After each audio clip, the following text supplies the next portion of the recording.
Halo sob semuanya, kali ini kalian waktunya bertemu lagi bersama gue Nunu dalam konten serunya sepak bola nasional. Oke, kali ini gue mau berpendapat tentang statement-statement gue.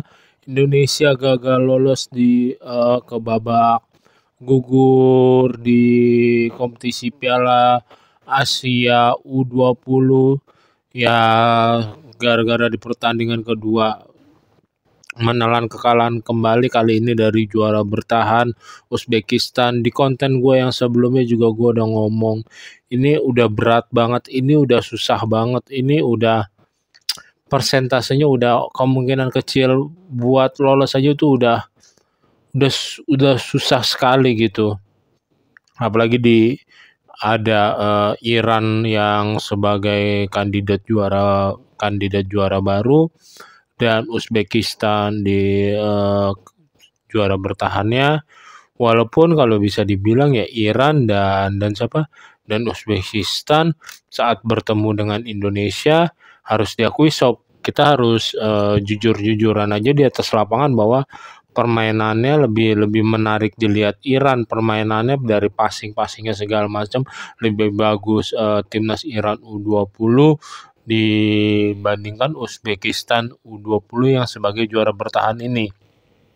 Tapi di saat mereka bertemu nanti, kalau nanti saja mereka bertemu, juga ada faktor lain, ada angin pembeda lain yang bisa meloloskan kedua tim. Ya kita lihat aja nanti ke depannya, tapi sekarang kita fokus bahas timnas Indonesia kita, dan timnas Indonesia kita masih menyisakan satu pertandingan dan baru bermain besok Rabu malam jam 7 juga kalau nggak salah, jam setengah 7 juga pertandingan terakhir. Ya sudah, jika menang ya udah nggak bernilai apapun gitu, tetapi kalau buat apa ya, buat pemuas diri, buat pembelajaran diri, buat just for fun, buat pelipur kebahagiaan, oke lah, pertandingan terakhir besok bisa dimenangkan, bisa dibawa pulang ke tanah air. Yang penting bukan posisi juru kunci, yang penting anak-anak muda kemarin udah dapat pembelajaran yang bagus juga, harus diambil ilmunya saat melawan Iran terutama, karena lawan Uzbeknya juga nggak terlalu bermain sebaik seperti Iran. Oke, kalau mau dibahas masuk ke dalam pertandingannya, kita sebetulnya bisa mempunyai shoot on target yang lebih baik dibandingkan lawan Iran. Ya terjadi lawan Uzbek terlebih dahulu lewat 2 gol duluan tuh kalau nggak salah, dan lewat pemain tengah gelandangnya yang namanya Toni Kroos Firmansyah atau siapa ada tuh. Nah, walaupun Iran unggul lebih dahulu, berhasil membuka pertahanan lewat sisi sebelah kanan pertahanan yang memang lebih sering dijelajah dari pas lawan Iran juga. Tapi crossingnya bagus banget. Lagi-lagi defense timnas Indonesia tuh apa ya, ibaratnya nggak ada gangguan, nggak ada halangan, nggak ada yang duel. Ya bisa dibilang ya free header untuk mengarahkan bola, untuk menyambut bola, untuk menyundul bola.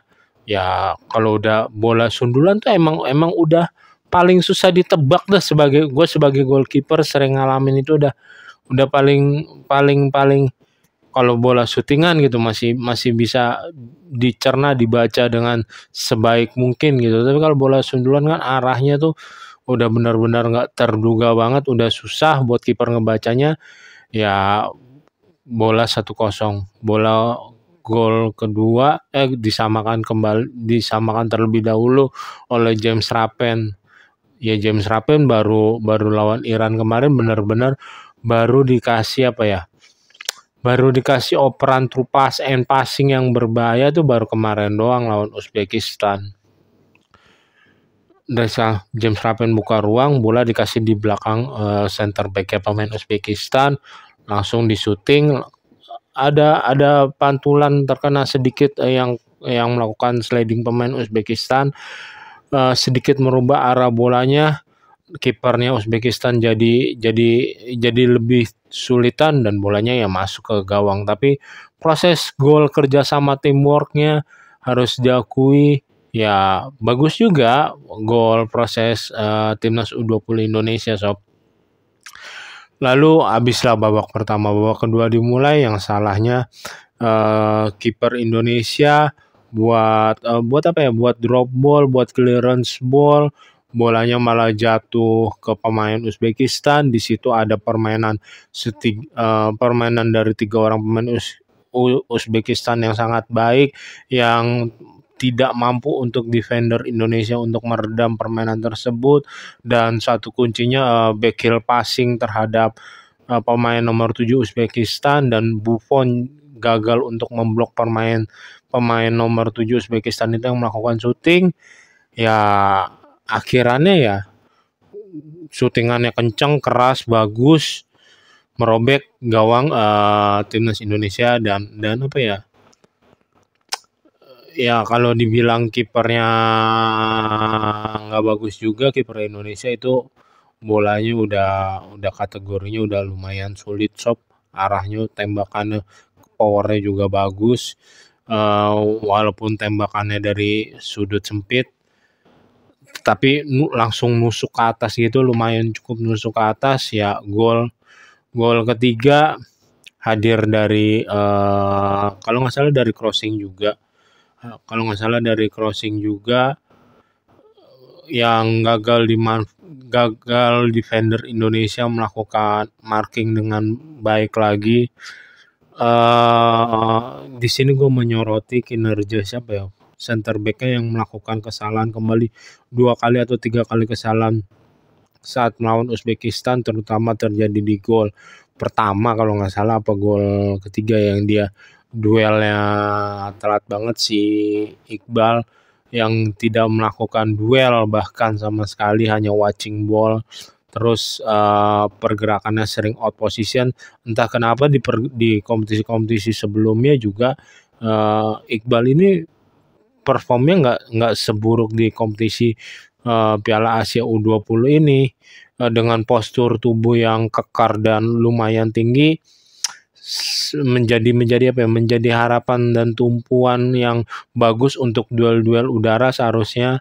Good moment juga untuk James Rapen yang beberapa kali untuk membantu duel, tetapi ketika James Rapen mendapatkan space untuk serangan balik, timnas Indonesia U20 mendapatkan serangan balik, kasihan banget dia untuk membuang energinya tuh panjang banget buat lari ke depannya sob, sehingga dia jadi terlihat terlambat untuk membantu serangan balik tersebut. Jadinya bolanya dimiliki oleh pemain Uzbekistan lagi. Oke. Memang di sini yang menjadi sorotan adalah pelatih Indra Sapri tidak bisa merubah skema permainan yang seharusnya ditampilkan di timnas U20, bisa tampil lebih berbeda dari segi passing ke passing. Memang terlihat lebih bagus permainan timnas U20 lawan Uzbekistan dibandingkan lawan Iran, tetapi masalah passing, masalah pergerakan pemain, masalah apa lagi, masalah ya itu kan semua menjadi tanggung jawab pelatih, terutama yang ditampilkan buruk lawan Iran, antara jarak antar pemain.